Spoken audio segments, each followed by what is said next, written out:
Très bien, allons-y. Numéro 10. Étoile de Mathusalem. Dans la constellation de la Balance, à environ 190 années-lumière de la Terre, se trouve une étoile qui est sans doute l'objet le plus agaçant de l'astrophysique moderne. Sa désignation officielle est HD 140-283, mais les astronomes l'appellent l'étoile de Mathusalem, et ce pour une raison très troublante. Elle semble être plus vieille que l'univers lui-même. Voilà, voici le problème.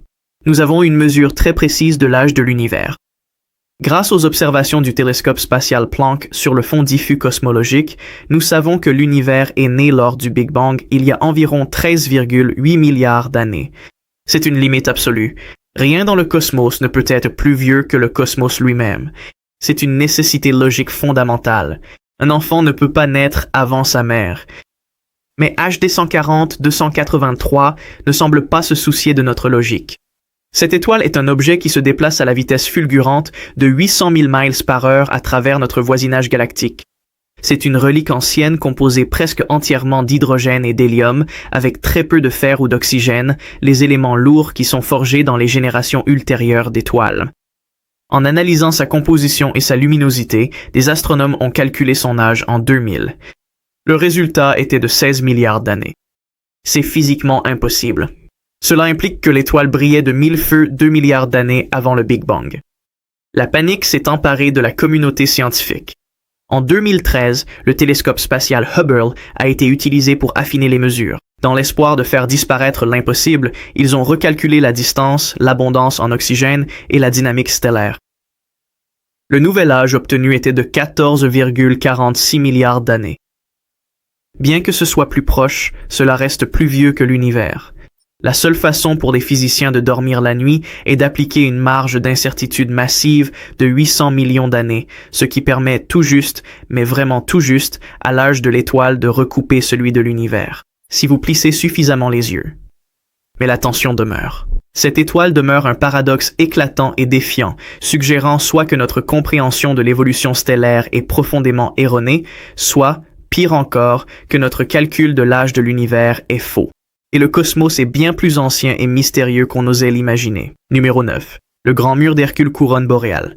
Si l'on observe l'univers à une échelle suffisamment grande, il devrait paraître uniforme. C'est ce qu'on appelle le principe cosmologique. Il stipule que la matière dans l'univers est répartie de façon homogène et isotrope lorsqu'on la considère à grande échelle. Parce que la lumière met du temps à voyager et que l'univers a un âge fini, il existe une limite théorique à la taille que peut avoir une structure basée sur la vitesse de la lumière. Dans l'âge de l'univers, depuis le Big Bang, la physique dicte qu'aucune structure ne devrait dépasser 1,2 milliard d'années-lumière de diamètre. Tout ce qui serait plus grand n'aurait tout simplement pas eu assez de temps pour se former. Puis, en 2013, des astronomes cartographiant les sursauts gamma ont découvert une structure qui a bouleversé cette règle. Ils ont trouvé un filament colossal de galaxies, une superstructure maintenue par la gravité qui ne fait pas 1,2 milliard d'années-lumière de large. Elle fait 10 milliards d'années-lumière de large. C'est le mur d'Hercule couronne boréale, la grande muraille. Elle est si vaste qu'elle s'étend sur plus de 10% de tout l'univers observable. Pour mettre cela en perspective, si vous voyagiez à la vitesse de la lumière, il vous faudrait 10 milliards d'années pour la traverser, soit pratiquement toute la durée de vie de l'univers. Son existence constitue une violation du modèle standard de la cosmologie. Selon nos simulations de la matière noire et de la gravité, il n'y a pas eu assez de temps depuis l'aube des temps pour qu'une structure d'une telle ampleur puisse se former. C'est comme trouver un chêne entièrement développé 5 minutes après avoir planté un gland. Le grand mur ne devrait pas exister. Il remet en question l'idée même que l'univers est uniforme. Cela suggère qu'à l'échelle la plus vaste, le cosmos est déséquilibré, aggloméré et fragmenté d'une manière que les équations d'Einstein ne peuvent pas expliquer. Nous observons un fossile titanesque qui existe tout simplement, malgré le fait que la physique affirme que cela ne peut pas être le cas. Numéro 8. L'objet de Oort. La formation des galaxies est généralement un processus violent et chaotique, impliquant des collisions et des déchirements gravitationnels. Nous comprenons les spirales comme la Voie lactée et nous comprenons les ellipsoïdes. Mais il y a ensuite l'objet de Oort, découvert en 1950, qui ressemble moins à une galaxie qu'à une construction artificielle délibérée.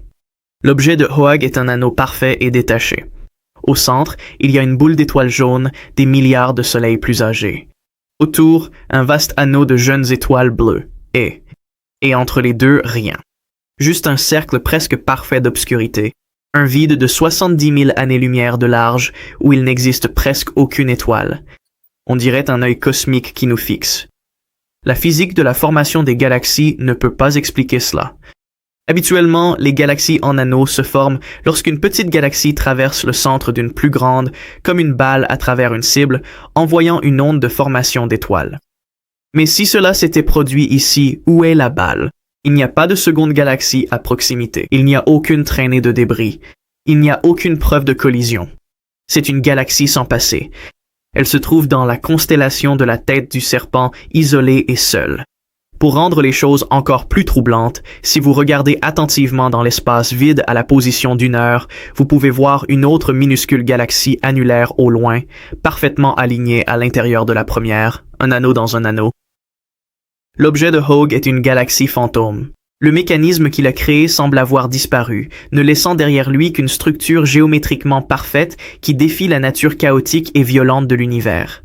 C'est une anomalie solitaire et silencieuse qui refuse de s'intégrer à n'importe quelle simulation que nous ayons jamais réalisée. Numéro 7, la tache froide du CMB.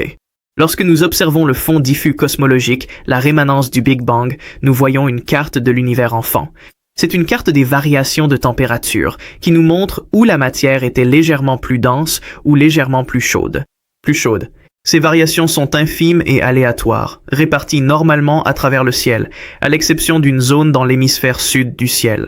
Il existe une région immense d'environ 1 milliard d'années-lumière de diamètre qui est nettement plus froide que tout le reste. Elle est environ 70 microkelvin plus froide que la moyenne. Cela peut sembler peu, mais dans le contexte de l'univers primitif, c'est un gouffre béant. Selon le modèle standard de la physique, la probabilité qu'une fluctuation aussi grande et aussi froide se produise par hasard est inférieure à 1,85%. Il est statistiquement impossible que cette zone existe. Sur la base de la théorie standard de l'inflation, les astronomes ont tenté de l'expliquer comme un supervide, un immense espace vide entre les galaxies qui drainent l'énergie de la lumière qui le traverse. Mais des études menées en 2017 ont montré qu'il n'y a pas assez de vide dans cette direction pour expliquer cette froideur. Les calculs ne tiennent pas. Cela nous laisse avec la théorie la plus terrifiante de la cosmologie. Des physiciens théoriciens comme Laura Mersini-Houghton ont proposé que la tache froide soit une échymose. C'est le vestige d'une collision. Pas une collision entre galaxies, mais une collision entre univers. La théorie suggère que notre univers n'est qu'une bulle parmi d'autres dans un vaste multivers en ébullition. Il y a des milliards d'années, un autre univers est entré en collision avec le nôtre, laissant une cicatrice permanente sur la trame de l'espace-temps que nous voyons aujourd'hui sous la forme de la tache froide. Cet objet impossible pourrait bien être la première preuve physique qu'il existe quelque chose en dehors de notre univers, quelque chose d'assez massif pour laisser une marque sur la réalité elle-même. Numéro 6, les galaxies précoces impossibles. En 2023, le télescope spatial James Webb a tourné son regard infrarouge vers l'aube des temps. En remontant jusqu'à seulement 500 à 700 millions d'années après le Big Bang, les astronomes s'attendaient à trouver de petites galaxies bébés, des amas de gaz désordonnés et faibles, commençant tout juste à former des étoiles. À la place, ils ont trouvé des monstres. Le JWST a découvert 6 galaxies massives, aussi lourdes et évoluées que notre propre Voie lactée. Celles-ci existaient alors que l'univers avait moins de 3% de son âge actuel. Ces galaxies, officiellement appelées briseuses d'univers, contiennent autant de masse que 100 milliards de soleils. C'est une catastrophe pour l'astrophysique. Selon le modèle standard de la cosmologie lambda CDM, il n'y avait pas assez de matière normale dans l'univers primitif pour s'agglomérer aussi rapidement. Il devrait falloir des milliards d'années de gravité pour rassembler le gaz et former des galaxies de cette taille. Pour que ces galaxies existent 500 millions d'années après le Big Bang, elles auraient dû convertir presque 100% du gaz disponible en étoiles, et ce, avec une efficacité de 100% instantanément. Cela viole les limites physiques de la formation des étoiles. Les étoiles repoussent le gaz lorsqu'elles s'allument. Elles régulent leur propre croissance. Ces galaxies semblent avoir ignoré les lois de la thermodynamique et de la gravité, atteignant des tailles impossibles en un temps incroyablement court. Leur existence suggère que l'univers primitif n'était pas l'éveil sombre et progressif que nous pensions. Il était entièrement formé, lumineux et massif presque immédiatement. Cela implique que notre chronologie de l'univers est fondamentalement erronée. Nous voyons des adultes dans une nursery et nous n'avons aucune idée de la façon dont ils sont arrivés là. Numéro 5, la particule OMG. Nous sommes constamment bombardés par des rayons cosmiques, des protons à haute énergie traversant l'espace à toute vitesse. Mais il existe une limite théorique de vitesse pour ces particules, connue sous le nom de limite GZK. La physique est simple. L'espace n'est pas parfaitement vide. Il est rempli de la lueur de photons du Big Bang. Si un rayon cosmique voyage trop vite, au-delà de 5 fois 10 puissance 19 électronvolts, il percutera ces photons, perdra de l'énergie et ralentira. Par conséquent, aucune particule provenant de l'espace profond ne devrait pouvoir atteindre la Terre avec une énergie supérieure à cette limite.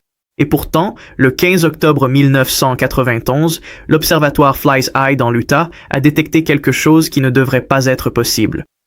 Un seul proton a frappé l'atmosphère avec une énergie de 3 fois 10 puissance 20 électronvolts. C'est des millions de fois plus élevé que tout ce que le grand collisionneur de hadron peut produire. Ils l'ont appelé la particule « Oh my God ». Pour comprendre cette énergie, imaginez une balle de baseball voyageant à 60 miles à l'heure. Maintenant, concentrez toute cette énergie cinétique dans un seul proton subatomique. Cette particule se déplaçait à 99,999999% de la vitesse de la lumière. Si cette particule faisait la course avec un faisceau de lumière à travers toute la galaxie, la lumière ne gagnerait que de quelques millimètres. L'existence de la particule OMG viole la limite GZK. Cela implique soit qu'elle provient d'une source située juste à côté de notre galaxie, soit que les lois fondamentales de la relativité restreinte s'effondrent à haute énergie. Depuis 1991, nous avons détecté quelques autres de ces rayons cosmiques d'énergie ultra élevée, y compris la récente particule Amaterasu en 2021.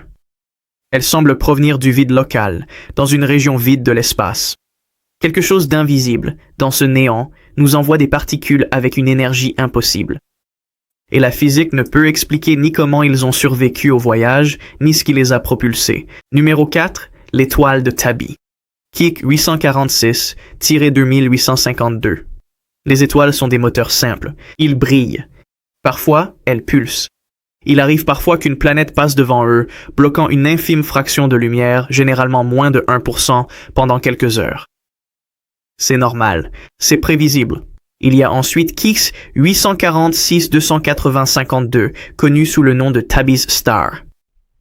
Découverte par des scientifiques citoyens dans les données de Kepler, cette étoile se comporte comme aucune autre dans la galaxie. Elle ne fait pas que baisser en luminosité, elle s'effondre. Lors d'un événement, la lumière de l'étoile a chuté de 22%. Une planète de la taille de Jupiter ne bloquerait qu'1%.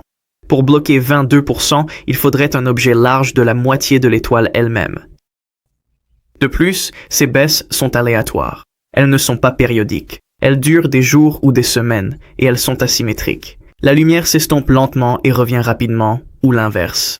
Les explications naturelles échouent les unes après les autres. S'agit-il d'un essaim de comètes?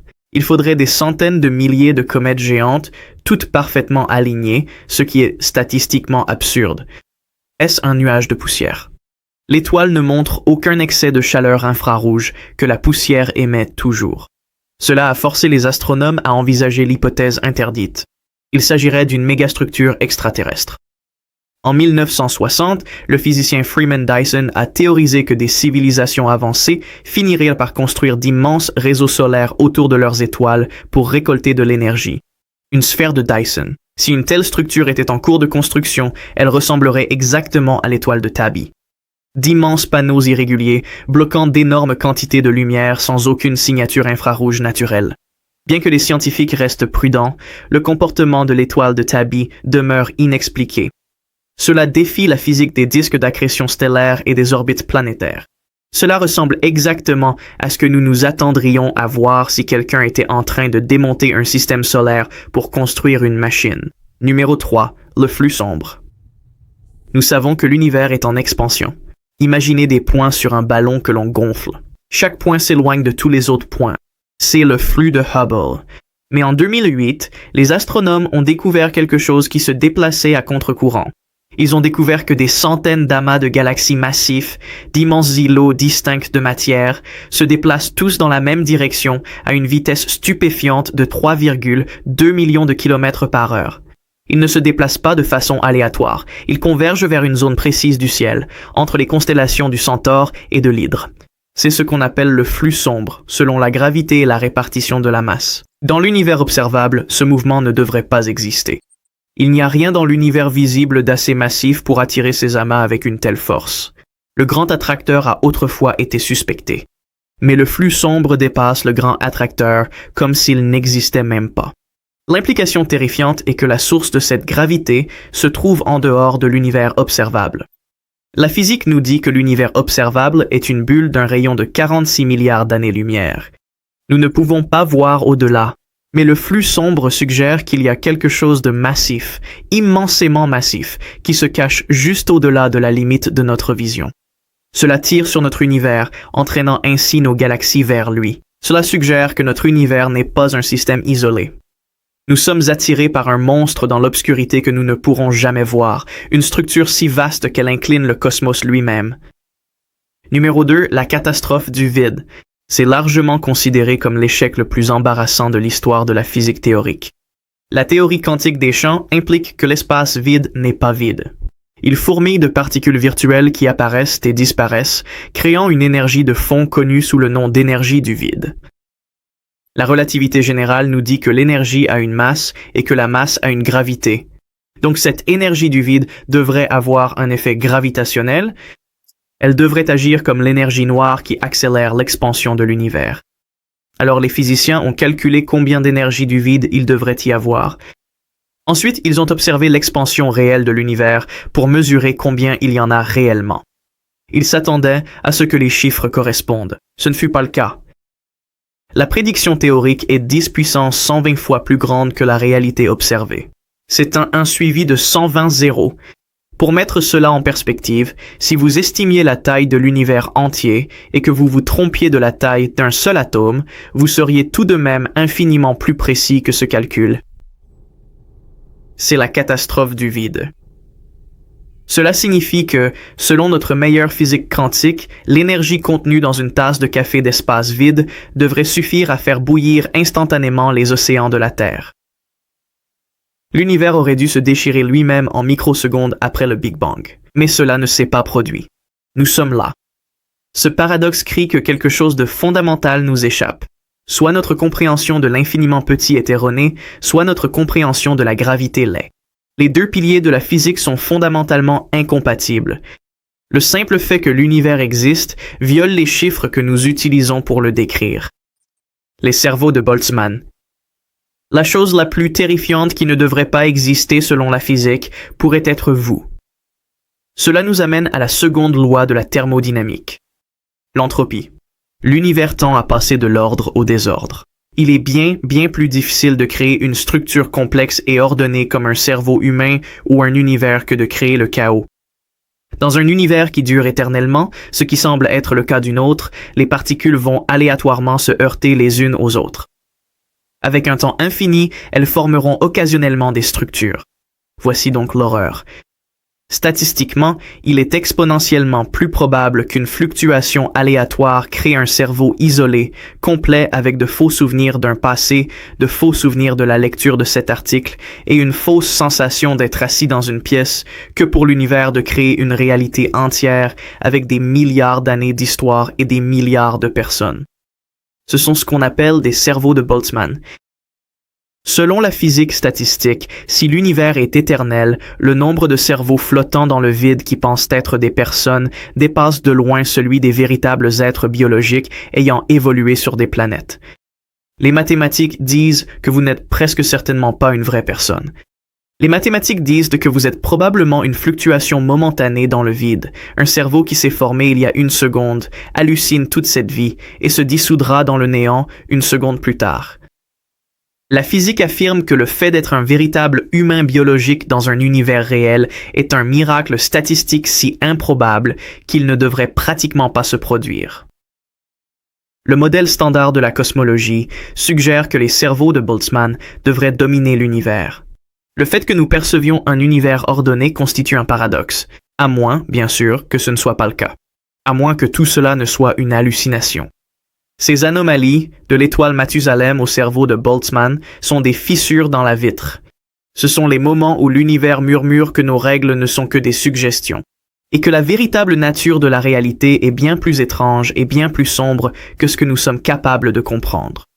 Si vous souhaitez voir plus de vidéos comme celle-ci, cliquez sur la vidéo à l'écran maintenant.